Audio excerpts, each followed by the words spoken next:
एक दिन पत्नी ने अपने पति से पूछा कि अगर कभी ऐसा मौका आए, आपको अपनी माँ और मेरे बीच किसी एक को चुनना पड़े, तो आप किसको चुनोगे? पति थोड़ी देर चुप रहा, उसके चेहरे पर गंभीरता आ गई। पत्नी उसकी आंखों में जवाब ढूंढ रही थी। फिर उसने धीरे से साफ शब्दों में कहा कि मैं अपनी माँ को चुनूंगा। पत्नी चौंक गई, थोड़ी आहट भी हुई। उसने पूछा, क्यों? मैं आपके जीवन में इतनी भी अहमियत नहीं रखती?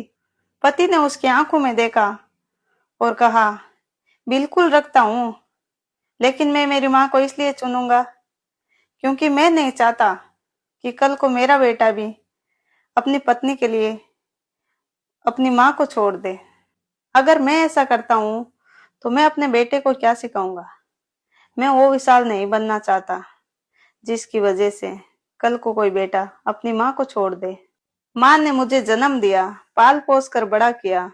आज जो कुछ भी हूँ उनकी वजह से हूँ।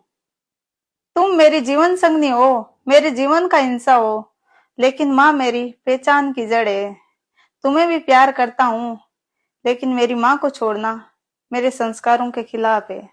पत्नी की आंखें भर आई, लेकिन उसमें गुस्सा नहीं था, एक समझ थी और एक अलग सी इज्जत थी। अपने पति के लिए उसने धीरे से कहा, अगर हर बेटा ऐसी सोच रखे तो कोई भी माँ अकेली नहीं रहती। इस कहानी से हमें ये सीख मिलती है कि माँ एक रिश्ता नहीं बल्कि एक जड़ होती है। उस जड़ को कभी मत छोड़ना, वरना पेड़ भी सूख जाते हैं।